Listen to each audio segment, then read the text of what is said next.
if you're watching on YouTube, you've probably already noticed our change of scenery. We have Mackenzie Richards, and she is a wedding and event coordinator. Met them, put down the deposit, and some of the pictures, and I was like, oh no. This isn't it. Was how much time it would actually take to plan everything, or that paying for a planner would actually pay off in the long run. This is The Guide Gals, a modern wedding-focused podcast by the experts at Here Comes the Guide. I'm Chelsea, a designer and inspired creative who's probably racked up over 5,000 hours on Pinterest, and the friend who's going to shoot it to you straight. And I'm Caroline, a social media manager who is obsessed with dogs as ring bearers and will inevitably cry over your wedding video.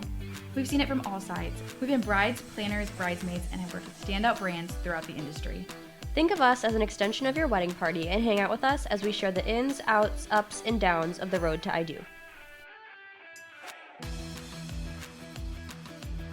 Hey everyone, welcome back to the podcast. Today we're going to be sharing some things that couples wish they would have known before they started planning their wedding. Just like with anything, no matter how prepared you feel, there are always usually little things that you forget or things that go awry. Yes, and if you're watching on YouTube, you've probably already noticed our change of scenery. We are together, which is super exciting, and we're also super excited to have a guest with us here today. We have Mackenzie Richards, and she is a wedding and event coordinator. Hey, Mackenzie. Hello. Hey. So glad to be here. Yeah, so tell us about yourself. So, I got married in 2019, and from there, I've been a bridesmaid multiple times, and from there, my sister and I started our own wedding event coordinating business in 2021. What's the name of it? Mack Jack Events. So cute. Oh my gosh, I love it. I'm really excited to have Mackenzie here. Mackenzie and I actually go way back. We started by being in dance together when we were little, right? Yeah. And then I actually reached out to Mackenzie at one point because your wedding bouquet was so beautiful. And I was like, where did you get it? When I started planning my wedding. So that was something that I love because you could just tell she has such a knack for these things, and planning and just coordination and all of that stuff. But also, why did you guys end up creating Mack and Jack? Yeah, so like I said, it's my sister and I's business, and my sister is actually 17 years older than me, so we have a big age gap. And whenever I got engaged and I was asking everybody to be in my bridal party, she was like, I'm like a lot older than you, and it's not for me. I don't want to be in the wedding. And so, but I still wanted to include her. I still wanted her to be a part of it. And she's always had like an eye for detail and organization. So I was like, why don't you be our wedding planner? And we'll work through the details all together. And so from there, she killed it. We killed it together. And it went so smoothly. And we were like, let's try this out. Let's do it. So we went and we got our LLC and became official in 2021, and from there we've done lots of different events, but our main focus is weddings. So it's so fun. It's fun getting to work together too. Yeah, that's awesome. Working with your sister. Yeah, that's super fun. So fun. Yeah. As per usual, we do have beverages with us. It's fun to like go together and then find out more about what the other person drinks, although we talk about it on a weekly basis, so like I know at this point. But I did decide to switch it up. So I have a hot coffee with pumpkin, almond, and almond milk. I'm not gonna lie, it's not the best, but I switched it up. Like I switched it from my normal, so that's on me. It's fine. I just love fall beverages, and I thought the toasted almond. That sounds really good. It's like kind of overpowering the pumpkin, so it's not balanced well. Anyways. I have a hot green tea. I don't know if you can hear it in my voice. I have a little bit of a cold. So I think this has healing properties, hopefully. We hope. Yeah. It'll do something for me. Yeah. What are you drinking? Yeah, I'm having some nice cold ice water. Love it. I'm not a coffee drinker, not a tea drinker. Okay. So your go-to is water? I just have some water, yeah. Okay. Really yeah, everyone's on Diet Coke, of course. But we are lovers of Diet Coke. Yeah. Great, you're in good company. Yes. Yes, I love this. So we gathered advice, and in this episode, we're going to read bits of advice that people wrote into us, and it's going to be all about things that people wish they would have known before their wedding day. So, Mackenzie, do you want to start us off? Do you have any advice that you usually give to your clients, or something that you wish that you would have known before your wedding day? Yeah, so I actually just came across this quote not long ago, and it like resonated so deep with me. So Caroline knows this. I'm very much like a host. Like I want to be doing all the things. I want to make sure everybody else is taken care of and having a good time. And I saw this quote on Pinterest, and it said, at your wedding, you are you're not the host, but you're the guest of honor. And it kind of like set me back a little bit because I think in the moment of my wedding, I wanted to make sure like this was getting done, and that everybody was having a good time. So, and not that I didn't. I loved my wedding. It was so much fun. I was very in the moment, but I still wanted to make sure everybody was happy with what they were doing. And I wish I would have taken a step back and been the guest of honor a little bit more. You if were that being makes the sense. coordinator. Yeah, already. exactly. Yeah. Yeah. And so that's like a very big tip that we give our clients now is just stay in the moment, stay with your significant other, and just have fun. So That's really good. I feel like a lot of us, especially at Here Comes the Guide, can fall into that category Yeah. of like wanting to take care of everything, want to make sure everything is perfect, but actually like being present in the moment and enjoying is a good reminder. It's Yes. hard when you're like a type A person Yes. and you spend a lot of time with all those details. It's Yeah. hard to kind of let go. it is, yeah. Okay, I'm going to read a piece of advice from Kate, who is also a wedding coordinator. She tells her couples to start with the guest list and build their budget around that. She says you should not go into debt trying to plan a wedding. There is beauty and dreamy days for all budgets. That's really good advice. Yeah. Like financial issues, I know that we've talked a lot about budgeting in previous episodes, but you definitely don't want to start a marriage in a bad place financially, because it is like the number one riff in marriages, finances, all of that. And I think we said in another episode, like champagne weddings can happen on beer budget. Like it's just like a little bit of a comparison that we can make. And I think a big way to make that happen is just to really be cognizant of your guest list. Like if you want to have a lot of people there, you are going to have to like really think through your budget very carefully, and the smaller you make it, you may have more freedom within your budget to do more fun things. So I think the guest list can make a big difference in that, as you're thinking about what you want your day to look like and just thinking about that overall budget. Yeah. I've noticed a lot of venues too that we've recently been working with. They offer, I can't remember what they call it, but it's basically like where you can go in a storage area and they have a lot of decorations that you can pick from. Oh, yeah. And I feel like that's a really good way. Like you're already paying for the venue, and most of the time that is included. But just having, being able to go grab a couple things to really make it, special to you and still stay under that budget is really fun. Yeah, So true. it's a great resource. This next piece of advice comes from Sarah, and there's a couple of different pieces within this. So first, doing with budget, if working with a tight budget, play this or that. That can help you find out what is really a need versus what's a want. And there are no rules. It's your day, so do whatever you want with it. And kind of a good question that she has for us is, what do you want your guests to say about your wedding? And that will lead you to the focus.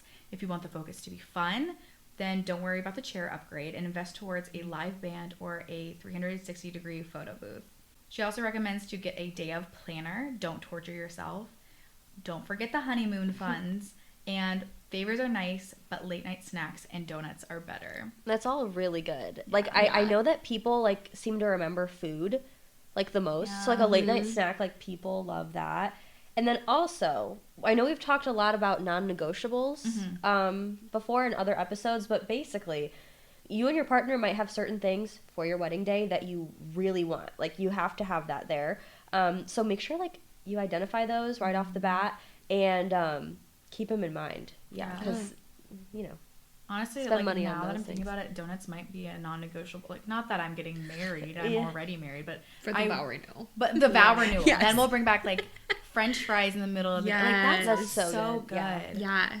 I also do love the thought of like what's the focus? Do you want it to be fun?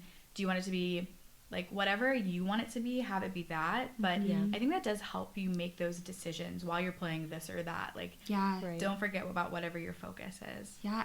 That's great. Yeah, there's so many aspects you can really like get lost in like all of like the different things that you could possibly think about. All right, so Alicia says to do what is good for you and your partner. So Alicia's situation was that her and her husband are both from different places. Her husband's family was from St. Louis and her family's from Ohio.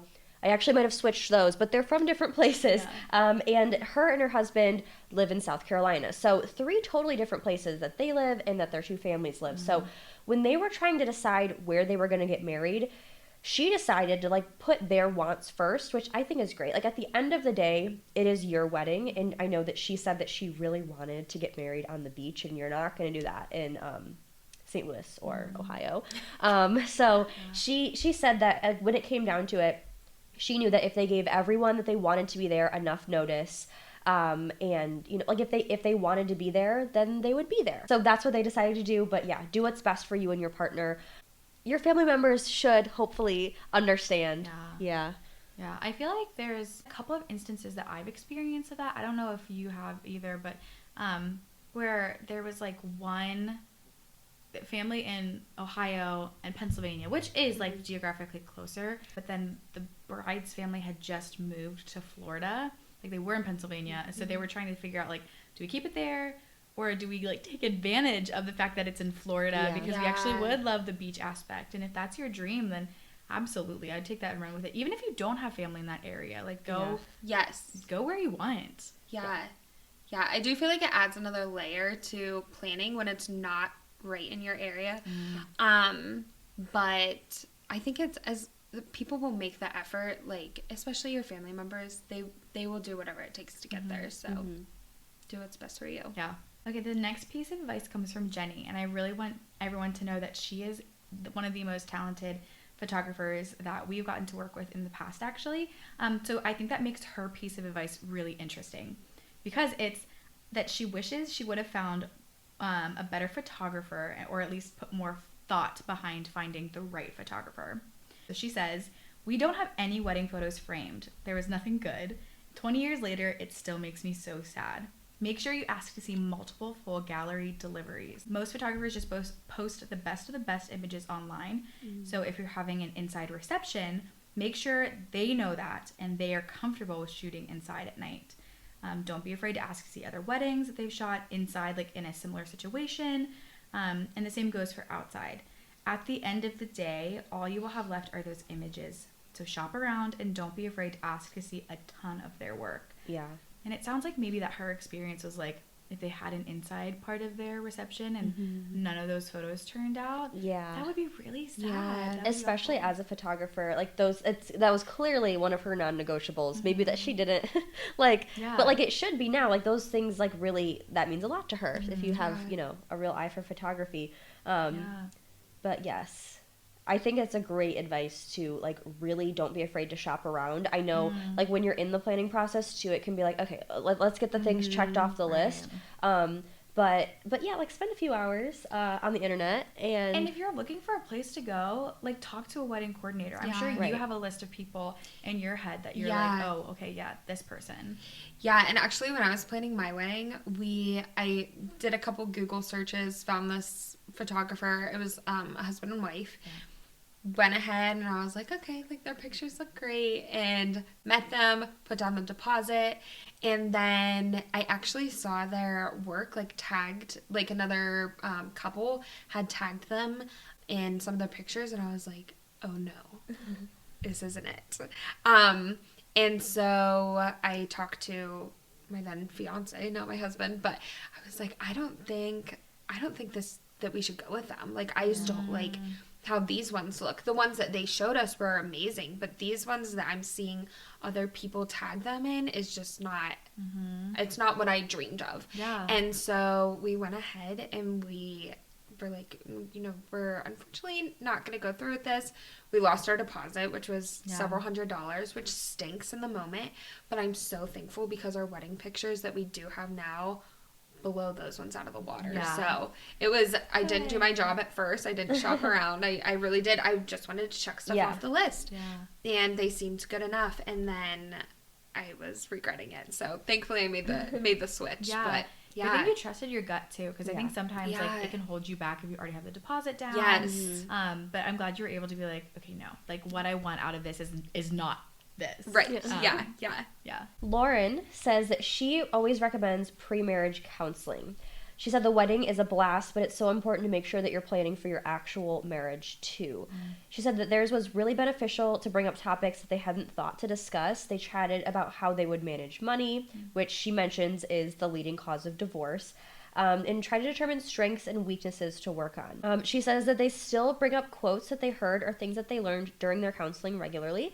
And then she said that she did theirs through their church, but she thinks that there are lots of great resources out there for something like that, and there totally are. I know my parents did like premarital counseling through their church too. But yeah, I mean, there's so many resources. You can probably do it online today. We actually decided to do pre-engagement and premarital. Oh, wow. We did also. Yeah, Yeah, oh my gosh, wow. I love that. Yeah, we were recommended that, and we were like, okay. And we ended up finding our like mentors who we really look up to, and just kind of asked them to do that with us. And they gave us this list of like household things or just like things that people need to do within the marriage, whether that's like taking care of finances or just like chores. And we each filled it out separately and then like brought our list together, and it brought up so much great conversation. Yeah. It was like, oh, like we in our head had already assumed like this was going to happen. I guess it brought out assumptions out into the open and then started conversation around it. Thankfully, we were on the same page for a lot of those things. So the counseling really worked out in terms of like we got those conversations, and it wasn't just like bad for us, but if we weren't on the same page with something, then great, we had a space where we could talk about that. Yeah, and I think that's so important. So we did not necessarily like counseling before engagement, but we did a book, and it was kind of the same thing. Like it was, I had my book, he had his book, and we went and filled it out, and it was as detailed as like, what do you want to tell your kids about Santa? I'm like, Oh, that's funny. oh, like we've never talked about that before. So it was like, like really detailed questions that then again, like we came back together and we talked about it, and it was so interesting because again, especially when you're getting married young, I feel like it's really important because you don't. Like, I didn't even necessarily think of a lot of those things on my own, let alone, like, coming together as a married couple. But the premarital counseling in general, even if you don't do pre-engagement, premarital counseling is really beneficial. And I love that she said, like, they pull out quotes and different things like that. Yeah. That's really special. The next thing is from Caitlin, and one thing that she wishes she would have thought about beforehand was how much time it would actually take to plan everything, or that paying for a planner would actually pay off in the long run. So she was a DIY bride on a budget, and she figured she could save a ton of money doing everything herself. But looking back, she believes that the planning process would have been much more enjoyable if she had some help. And she also does second the premarital counseling from before. Yeah, I mean, like, what is the cost of your sanity, you know? Like, yes. Yeah. Because, like, I mean, I know you're, like, a DIY queen, Caroline, but, like, sometimes, you know, you, like, watch a video of something and you're like, and it doesn't.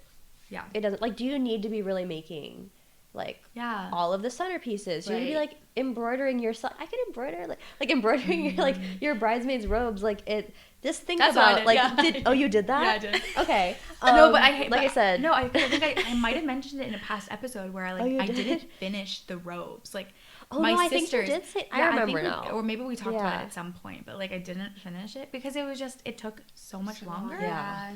But that's, I feel like, really where like wedding coordination comes in as well. Like we do say there's a difference between planning and coordination, but at the very least, we always say you should secure a coordinator. Yes. For your sanity's sake. Yeah. Truly. But also, like, everything will be way more enjoyable. Yeah.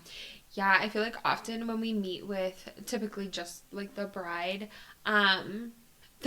we've been told so many times, like, my mom will want us to do this because, again, like, it typically does fall on a family member, which is so, like, they should be in the moment with you because it's just, I don't know, I feel like a lot of times an aunt gets stuck with running around doing last minute touch-ups or straightening this or fixing the skirt, you know, and it's just, you know, you should be in the moment with your family. So. I truly have seen so many aunts running around at weddings. That's like which the is person. Amazing to have. Right. But, yeah. But you don't want them to remember your wedding as being the stressful running around. Yes. Yeah. So truly, for everybody's sake, a planner, a coordinator, making sure that happens is really important. Definitely. And if you do want to DIY some parts of it, like it is special. Like if you like hand make certain things or like something along those lines. But make sure that you pick and choose. Like don't DIY like 100% of everything. Don't do it all yourself. But if you do want to have those special touches, just like one or two things maybe. Yeah. Where you should keep it. Absolutely. The next piece of advice is from Lisa, and it's also surrounding photography. So she pretty much says the same thing that Jenny said earlier. She said, invest in that photography because it's all that you really have left after that day. She said that she's 21 years into her marriage, and her kids often ask to look at her wedding album, and she cringes every time because, honestly, her photographer was terrible. She said her favorite shots came from friends on that day, and she does not advise depending on that to make it all work. She said she wishes she would have known enough to invest the best chunk of cash in a good photographer who understood her, so understood her vision, what she wanted, maybe even understood her personality. A good photographer will go through and give you at the very least a questionnaire, figure out what your colors are, what they should know a little bit about you and your wedding day before the day. Yes. Yeah. Yep. A piece of advice from Becca for wedding planning is to make a top 3 priority list and to make that list separately. So each of you lists the most important things that you want from the wedding, and then you can share and discuss those things. You can have each of your families do this too, and anytime you run into questions or disagreements, you can return to that priorities list. Yeah, and I think that comes back to non-negotiables, but I love the idea of let's make our list separately and then let's compare. And it's kind of similar to your guys' counseling exercises, it sounds like too. That's true. Yeah. It's interesting though, I did not, my husband he didn't really want to be involved. I mean, he was supportive of everything, but he just wasn't super active in planning anything with me. But I think it would have been interesting to know, looking back now, I'm I wonder what he did think. Yeah. He might not have had any opinion on it. I genuinely have no idea. But he seemed like he had a great time. And I made sure to include personal touches. So we had he's pizza and burgers. Awesome. He could eat it every day. So that's what our cocktail hour was sliders and mini pizzas. So but having that priority list that's a really great idea. I love that. Yeah, similarly, I didn't ask my husband, really. I think I asked him the color he wanted for his, suit for tux. Yes. Yeah. And I remember thinking, I wanted the different tones of, a very neutral blush for my bridesmaids. And they all had different dresses, and I was going for this vibe. And then he wanted navy blue, and I remember thinking, of course we'll do whatever you want. But in my head, I was like, that's so basic, which is super, that's dumb of me, but that's just the way my brain works. And that's what we did. And then we were a COVID wedding, so actually that didn't end up happening. But for some reason, the color was one thing that was a priority. But I think that's only because he didn't really care ultimately, as long as we got married. Right, exactly. Which is great. Yes, That's a great trait to have in a partner. Yes. Shannon says to be firm with your boundaries surrounding family members and others' opinions. So if boundaries aren't in place, now is the time to start. No matter what you do, someone will always be unhappy with your plan or some aspect of what you do. So focus deeply on making it about the things that matter to you as a couple. I had a friend that got married, and she had a really controlling, mother-in-law situation. And it sucked for her. I remember going to, her wedding dress appointment with her, and it was, pretty much run by her mother or her future mother-in-law. And, yeah, it was just... it's, stand your ground. Yeah. Set your boundary. It is so hard, though, because I think some people are better at it than others. I'm a people pleaser, so there were a lot of things.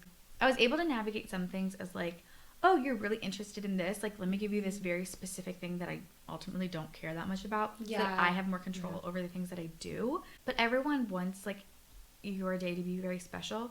And I think sometimes people go about it the wrong way. Yeah. And so ultimately prioritizing yourself and your wants, and that is the most important thing. And hopefully you don't have many of those circumstances where it's hard. Yeah. And those conversations can be difficult too. Hey, no, it's because it can it can sound almost confrontational or I don't want you to be involved. But it's especially hard when it's the other family too. Yeah. If it was a mother-in-law, it's hard. It's easy to mom. Yeah. Get in a little argument, but yeah, it is a tough line to figure around. Yeah. So. But yeah, I think it's important, in the long run, to set those boundaries. And like you said, if there are little things, if they really want to be involved, oh yeah, yeah, like you can do this. Like the things you don't really care so much about. Yeah. So, yeah. It was really important for me to set boundaries with our guest list because I wanted to stay. I mean, we had like 120 people, so it wasn't massive and it wasn't like super small, but I was actually at the grocery store here and this lady came up. I've known her forever. She's not somebody that I had ever, thought that I would be invited to the wedding, but she knew that I was engaged and she said, she's like, well, when are you sending my invitation out? Ooh. And I was like, oh, what do you say? Because again, like, I'm just like you, Caroline, like, oh, like we're keeping a very limited guest list. And that was like my answer for, that happened like 2 or 3 times actually, with people being like, when am I getting my invite? Or I had a couple girls like private message me and be like, hey, like, are we gonna be invited? I'm like, oh wow, like I would never ask that. No. But I mean, it was hard to have that boundary though, tough. being like, no, you're not coming. That's in good like for a nicest you. way. Yeah. It'd be so easy to just be like, oh, I haven't sent them out yet, or like I got lost in the mail, it's or, so like, tricky. It's a hard balance. I had this weird situation too where like I got married like a year after I graduated college and I was still close with some people. But even then, like there were every guest list has limitations. Yeah. Like just no matter how big or small it is, like truly there is a small portion of people who have like they could invite whoever they wanted. I was not one of those people, and so everyone has like a secondary list where you can add people to it if you do end up having some room. But even that was hard to navigate, like figuring out how to tell people like, oh, now you're getting invitation after everyone got theirs like a month ago. And you don't have to do that. You don't have to have a B list. And that sounds awful to say too, but they were just like people who I would love to have had there, but every guest list has limitations. Other thing too, don't ask if you're invited. I just that's really, a great piece of advice. Yeah, I really am like, that's crazy to me. If you're, I mean, there are, again, very small set of, I think, circumstances that warrant asking. Most cases, default, don't ask. Yeah. I've never. Or if you get a +1, don't ask. I don't like that either. Yeah. That's really, yeah. Especially if we've been dating like 2 weeks. Right. Yeah. Yeah. Just, Our next piece of advice comes from Lisa saying, tackle any hard or awkward conversations about guest lists or finances out the gate. And include anybody that will have vested interest in these things, such as family members if they are paying. And don't put this off, as it will be much more difficult to deal with this further into the process. Set a time, open a glass of wine, and practice those good conflict resolution skills in a calm manner. I love this. Yeah. I love this piece of advice. I feel like it's true for a lot of different areas. But I like the note too of like including all the people who need to be in on that conversation. There's so many expectations when it comes to a wedding. And everyone's is a little bit different, and just depending on the role you play, your personality, just things like that. And so I think getting all the expectations out there from the get-go is super helpful, and just including everyone in that conversation so everyone can be on the same page. Yeah, I love that. The last piece of advice is from Kelly. She says to choose your bridal party wisely. All parties have to be clear when it comes to the financial and time commitment that they are expecting or willing to accept. So you want to have a clear breakdown of the costs associated with the bachelorette trip and wedding day necessities. This could include dress, jewelry, shoes, hair, makeup, nails, etc. And also, like, you have to remember that, like, I mean, when it comes to, like, pictures and stuff, too, like, they're going to be, like, a huge part of your pictures, like, for your day, like, the memories, like, I don't know. I think, like, it's best to, like, keep it smaller than, like, huge. I don't know, like, just the people that matter most to you. Yeah, probably. Don't feel like you need to extend your bridal party because you want it to be bigger for some reason. I've heard some people say that, like, oh, I just, like, pulled in whoever because of whatever reason. Well, it doesn't have to match either. Like, if like one side has 4 people and the other side has 6, like, who cares? It's fine. That's exactly what we had. We had 4 Really? on one side, Really? 6 on the other. Yeah, and I like struggled with that at first because it was like visually it's just not gonna add up, and it was perfect. It was fine. Yeah. I had 8 and my husband had 7. And I have a lot of sisters, so like that played into it too. But we also, again, because our wedding was totally different from what we had planned, a lot of his groomsmen couldn't make it. And so we just decided to like mix it. So there was like even amount of people on each side, but some of my girls who were technically in like my bridal party were on his, like we had just had it like combined because truthfully the reason for being there was to stand beside both of us. Yeah. So like ultimately it doesn't matter what side they stand on, doesn't matter how many are on like up there.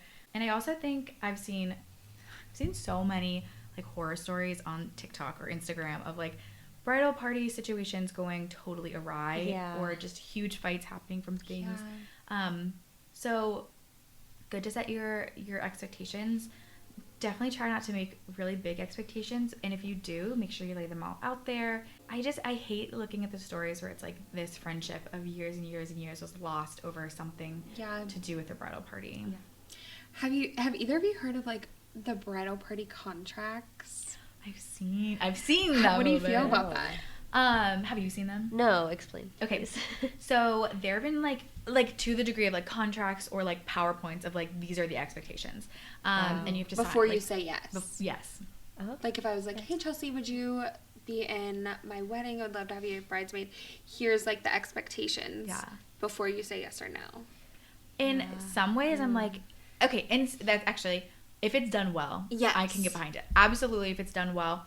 It shouldn't feel super transactional, though. Like, I really think that's the part that irks me if it becomes, like, transactional. Like, I want you to do all of these things for me, so can you say yes? Instead of it being so driven by, like, I want you to be there. Can you do these things? If not, don't feel like you have to say yes. Yeah. Just know that, like, these are kind of the things that we need.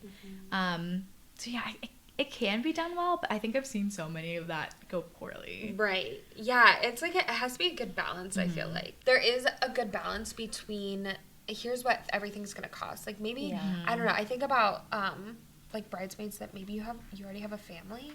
Yeah. That can be a huge burden to be in a wedding. Yes. Or, you know, financial burden, I should say. So having that listed out would be possibly nice for some people, but other people it might be really kind of just awkward and intimidating. Yeah. So I don't know. I don't know how I feel about it. I haven't seen the contracts. I probably will now. Yeah. But I have seen just like people talking about like the responsibilities that go with being in someone's wedding party and like, oh, like it's such a big expectation. I have to spend thousands of dollars on this bachelorette trip and like it seems like there's a lot involved. And I have seen like people kind of complaining about it and saying, you know, like I'm going broke from being in my friends' weddings. So I think that, like if you are expecting your wedding party to have lots of costs associated with it, like if it's going to be a really expensive like girls trip involved, I think maybe it doesn't have to be in the form of a contract, but like lay it out like, hey, this is going to cost a lot of money. Like, are you able to do this? And like as the bride, maybe be like, or groom, or maybe be understanding of, you know, your friend's financial situations. Like, I don't know. Yeah. If your friend just started a family and like, or like your friend just got out of college is like looking for a full-time job or something, like be realistic with like, like maybe you guys aren't going to go to like Aruba, like on your bachelor, like, be realistic with those things. And as always, like we're big fans of good communication just throughout the whole wedding process. I think that's another piece of advice to leave you with is like good communication across the board is going to be great. Whether that's with your bridal party, your family members, your vendors, like just, across the board, laying out expectations, thoughts, and also just being okay, especially with the bridal party, if ultimately they say no. Because, we hope that this episode was super helpful. Thank you to everyone who gave us these pieces of advice. It's always so nice to think about all the things that you have to think about even before you start the planning process or really no matter where you are. So we hope this is helpful to you. And just thank you so much, Mackenzie, for being on and just sharing all of your tips and advice. And we would love to know about where we can find you or keep up with you after this episode. Yeah, thank you so much. This is so fun.